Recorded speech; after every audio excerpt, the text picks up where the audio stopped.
Amis des batteries, bonjour. Les batteries sont maintenant quasiment omniprésentes partout. Vous pouvez déjà constater que je vous présente énormément déjà d'appareils de mesure, par exemple, qui sont alimentés par des batteries, comme celui que je vais vous montrer aujourd'hui. Mais pas que, on a ça dans les téléphones, on a ça dans les ordinateurs, on a ça un petit peu partout dans notre outillage électroportatif. Et ces batteries, tant qu'elles fonctionnent bien, c'est pas un problème, mais où il arrive que vieillissent et que ça ne tienne plus à charge, hein, comme on dit. Alors, on peut toujours les remplacer, mais très souvent, ces packs de batteries sont faits de plusieurs éléments. Par exemple, souvent de type comme ça, 18650, et ils sont pas forcément tous mauvais. Et c'est un petit peu dommage, des fois, de foutre en l'air tout le pack, alors que des fois, il n'y a qu'une ou deux batteries qui sont endommagées.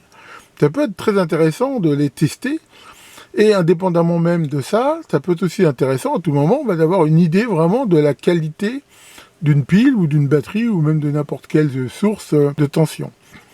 En effet, mesurer la tension à vide, ça ne veut pas dire grand-chose, parce qu'on ne tire aucun courant dessus. Quand vous utilisez un multimètre, comme je vous l'ai déjà montré, une impédance d'entrée de 10 mégohms, ça tire quasiment aucun courant, donc même s'il y a une très forte résistance interne, ça veut absolument rien dire. Et donc il faut mesurer en charge.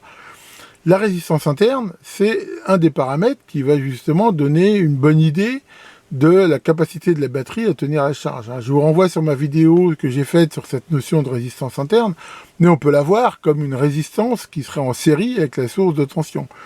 Imaginons par exemple une pile de 1,5 volts et une résistance interne de 1 ohm, ça veut dire que si je tire 1 ampère dessus, il va se perdre 1 volt aux bornes de cette résistance interne et elle ne me donnera plus que 0,5 volts au lieu de 1,5 volts. Donc on a intérêt à avoir des résistances internes les plus faibles possibles. Alors, il y a plusieurs manières de les mesurer, mais il existe maintenant, et comme on va le voir, des petits testeurs qui sont vraiment faits pour faire ça de façon très simple et automatique.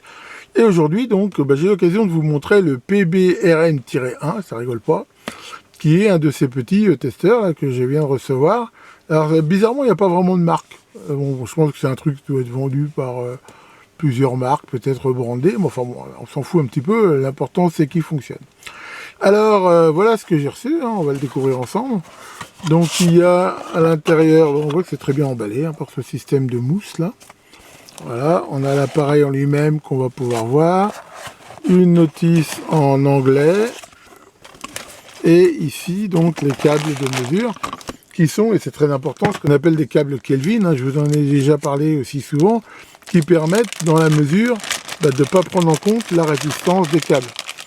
Et ça c'est très important aussi, je rappelle que ces pinces ici, comme on peut voir, il y a deux fils qui arrivent dessus, un qui va mettre le signal, le courant de mesure, et l'autre qui mesure réellement aux bornes. Ce qui fait que quand on mesure ici aux bornes, ça élimine totalement la résistance des fils, et ça ne prend vraiment en compte que la résistance que l'on mesure. Voilà, bon, le câble ici, on voit que c'est plutôt de bonne qualité, il n'y a rien à dire. Ici, donc la notice. Alors la notice, elle est en anglais. Le bon, comme d'hab, c'est de l'anglais, c'est facile à comprendre, et on peut assez facilement trouver la traduction, je suppose, sur le net. Alors on va regarder ça, et ici, donc l'appareil. Voilà, qui était dans ce sachet, là. Voilà. Donc, qui se présente comme ça. Bon, on voit qu'il y a une petite pellicule là, de protection qu'on va enlever. Voilà. Hop. Alors, on a donc ici un écran couleur, des touches, mise en route, menu de navigation. Ici, la prise pour pouvoir brancher justement le câble de mesure. Là, on a cette petite béquille là, pour pouvoir le poser. Et on a aussi, qu'on peut le voir ici, maintenant ce qui est standard, une prise USB-C qui permet de le recharger. Maintenant, on va en faire un test. Bon, le fonctionnement est particulièrement simple, donc il suffit ici de le mettre en route. Voilà. Alors, on peut choisir les gammes manuellement, mais bon, par défaut, c'est automatique, à mon avis, c'est suffisant. Et donc là, il affiche 0, mais 0, ce qui est, je veux dire, normal. Donc là, si je prends par exemple une batterie comme ça, je vais mettre, alors, la polarité, il l'affiche aussi. Par exemple là, voilà, là j'ai inversé plus et moins, donc il m'affiche bien moins 3 volts, donc ça c'est la tension ici, et la résistance interne ici est de 2,13, ce qui honnêtement est très très mauvais pour une batterie comme ça. Hein. Donc soit elle est très déchargée, soit elle est plus très bonne celle-là. Hein. On voit que si je le mets dans l'autre sens, attention de bien toucher des deux côtés hein, de la pince Kelvin, voilà, c'est au même l'autre sens. Voilà, ici, toujours 3 volts, hein, ça change rien. Ici, bon, j'ai vérifié les tensions, c'est plutôt bon. Voilà. Alors, on peut bien sûr tester des piles. Par exemple, une pile comme ça, normalement, devrait avoir une résistance au maximum de 1 ohm. Donc là, si je mesure par exemple celle-ci, voilà, là, on peut voir que la tension est relativement bonne. Par contre, la résistance interne ici est elle est quand même pas top, quoi. Enfin bon, 1 ohm, ça va encore. Si je mesure par contre celle-ci, par exemple, qui est bien meilleure, voilà, là on voit que j'ai une résistance interne beaucoup plus basse que ça et une meilleure tension. Donc ça va bien donner quand même aussi une bonne idée de l'état des piles. Là par exemple, j'ai une vieille batterie là, on voit j'en ai une autre là, celle-là elle est bien chargée et elle a une résistance interne qui est un peu élevée, mais je veux dire pas spécialement encore trop mauvaise. Donc comme on peut le voir, hein, c'est vraiment très simple d'emploi. Alors, il y a une fonction qui est très intéressante ici, qui est, quand on va ici dans le menu, voilà, qui est la possibilité de trier. En fait, très souvent, dans les packs d'accu, il y a des associations en série parallèle, et en faisant ça, vous pouvez tous les tester les uns à la suite des autres, et dire dans quel est le range que vous trouvez bon ou pas bon en fait. Donc ça, on va faire un essai. Sinon, il y a un certain nombre de réglages. On peut régler par exemple la langue. Bon, il y a le choix entre anglais et chinois, donc il faut mieux prendre anglais, hein, à moins que vous parliez chinois. Est-ce qu'il s'éteint automatiquement au bout d'un certain temps? Est-ce que vous voulez remettre les paramètres par défaut? On peut choisir les couleurs de fond, des résistances, des tensions, et on peut le calibrer. Donc pour ça, en fait, il suffit de mettre des bonnes résistances de 10 milliohms, 1 ohm et ainsi de suite, et de faire OK, et la calibration. Bon, pour info, je l'ai fait, mais il était déjà pas mal bien calibré par défaut, donc je ne suis pas sûr que ce soit très utile. Enfin, bon, si vous voulez vraiment de la précision. Donc voilà, une fois par exemple qu'on a ajusté là, les paramètres, on peut tester. Alors ce que je trouve dommage, c'est que la visualisation du bon ou pas bon, en fait, elle est très moyenne. C'est-à-dire que là, par exemple, c'est pas bon, on voit que le compteur de fail augmente. Par exemple, là, quand je fais ça, on voit voilà, que ça passe à fail augmente. Quand la batterie est bonne, voilà, on peut voir que le compteur de passe augmente. Mais en gros, c'est la seule indication. Qu'on teste, il faut bien regarder pass et fail pour voir lequel augmente. Bon, honnêtement, je trouve ça un petit peu dommage. Ils auraient pu mettre, je sais pas, un gros point rouge ou jaune ou vert pour montrer que c'est bon ou pas bon. Voilà, bon, ça a quand même le mérite d'exister, hein. Ça permet quand même de savoir combien il y a de batterie, hein. On peut remettre les compteurs à 0. Mais honnêtement, voilà, je trouve que c'est un petit peu dommage d'être juste obligé de regarder PS File pour que ça fonctionne. Enfin bon, c'est comme ça. Donc sinon, au niveau des menus, donc on peut changer ça. Et on a aussi donc la possibilité donc de calibrer l'appareil. Donc pour le calibrer, comment on fait? Là, on voit que pour chaque gamme de tension, il faut appliquer la tension et appuyer sur OK. Et si on est sûr de la tension qu'on applique, lui, il va automatiquement mémoriser les corrections. Et c'est pareil pour les résistances. Il suffit de mettre des résistances de précision entre les bornes. Enfin bon, de base, il est quand même plutôt bien calibré là-dessus, d'après ce que j'ai pu voir. Donc là-dessus, il n'y a rien à dire. Voilà ce qu'on peut dire sur cet appareil, qui, ma foi, est très très simple d'emploi. Et assez sympa, hein. Et en plus on voit qu'il a un grand range, donc il peut tester toutes sortes de choses. Rien n'empêche de tester une alim avec. Par exemple là, je peux le mettre sur mon alim de laboratoire. Voilà, mon alim de laboratoire qui est réglé pile sur 10 volts. Hein. On voit que au niveau calibration, c'est bon.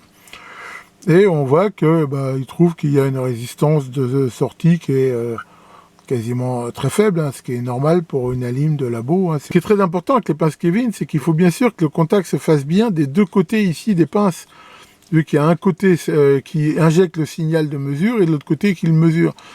Si on ne prend que d'un côté, par exemple, si on touche que d'un côté, ça fera soit pas une bonne mesure, soit quelque chose ici d'incorrect. Cet appareil donc est rechargeable, on voit ici le niveau de la batterie.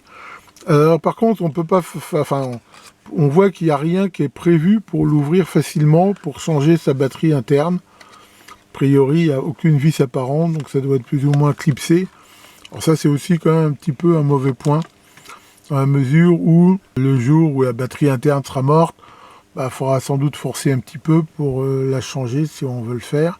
Mais bon, malheureusement, c'est le cas de pas mal d'appareils. Sinon, ça se présente, ma foi, plutôt bien. Voilà donc pour la présentation de ce petit testeur, qui, ma foi, plutôt, je veux dire, comme on l'a vu, très simple à utiliser et plutôt juste. Moi, je lui donne plutôt une bonne note, hein, on va dire, allez, entre 16 et 17. Pour moi, ses points importants, c'est sa facilité d'utilisation, le fait, comme on a vu, que il est plutôt très juste dans ses mesures, que l'on peut éventuellement le recalibrer. Donc ça, c'est plutôt des bons points. Dans les points un petit peu plus négatifs, je dirais, il y a le côté, comme je l'ai montré, que je trouve un peu dommage que dans le test, on va dire, pace fail, ok, go no go, quoi, hein, l'indication quand c'est bon ou pas bon, elle est quand même très faible. Il faut voir ce compteur. Donc là, voilà, il y aura eu une indication visuelle beaucoup plus visible, voire un petit bip ou quelque chose comme ça. Je pense que ça aurait été quand même un petit plus. Il y a aussi le côté, voilà, où on voit que, bon, a priori, c'est pas prévu de l'ouvrir. Donc, si un jour la batterie, sa propre batterie est morte, il faudra sans doute le charcuter un petit peu pour la changer. Enfin bon, d'un autre côté, c'est pas un truc qui consomme énormément. Je pense qu'il y en a quand même pour une bonne durée de vie. On le trouve actuellement pour environ une trentaine d'euros, ce qui est pas très cher, hein, pour un système comme ça, avec une mesure à 4 fils. Il faut bien comprendre que ça remplace pas réellement un multimètre. Alors c'est vrai que pour la mesure de la tension, un multimètre le fait, mais la mesure de la résistance interne, ça, un multimètre ne le fait absolument pas. Et c'est vraiment l'avantage de cet appareil. Hein, il est vraiment conçu. Par contre, il peut se mesurer sur un grand type de batterie. On voit qu'il monte jusqu'à 100 volts. Donc ça peut voilà, mesurer des batteries de panneaux solaires à 48 volts. Ça peut mesurer des batteries de voiture. Ça prend vraiment en compte un très grand nombre de batteries. Et ça, c'est quand même plutôt intéressant. On trouve aussi très facilement sur Internet, selon le type de batterie, très facilement les valeurs de résistance interne que l'on peut s'attendre à avoir, qui bien sûr changent selon l'état de la batterie. En fait, pour faire un bon test, l'idéal, par exemple, si vous avez un pack de batterie, c'est de le charger, c'est-à-dire de considérer qu'il est chargé complètement. Et une fois qu'il est chargé complètement, pour chaque batterie, mesurer sa tension et sa résistance interne.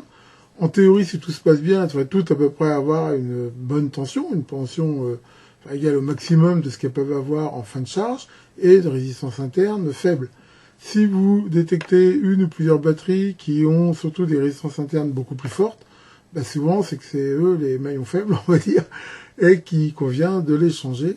Et moi je sais que ça m'est souvent arrivé comme ça, dans des packs de batteries, de changer que celles qui étaient mauvaises, et éviter de tout changer, parce que des fois, très souvent même, ça m'est arrivé, il y avait une batterie sur 6 ou sur 10 qui était pas bonne, donc ça fait quand même des sacrées économies, et puis ça évite de jeter pour rien. Pour info, je vous rappelle que je ferai le live du mois d'avril le 3 mai. Oui. Selon les fins de mois, des fois je fais mes lives avec un petit peu de décalage. Et donc, comme d'habitude, hein, si vous avez des questions, des remarques sur cet appareil, sur n'importe quoi qui concerne le thème de la chaîne, je serai très heureux de vous y répondre, toujours sous le contrôle du terrible Nico. Tiens, salut toi, qu'est-ce que tu faisais? Tu regardais un truc de super-héros et tu te demandes c'est quoi mon super-héros? Est-ce que c'est Superman, Batman, Ant-Man? Moi, je crois que c'est plutôt Barman. Allez, là-dessus, profitez bien de ce pont de mai et à très bientôt pour de nouvelles vidéos.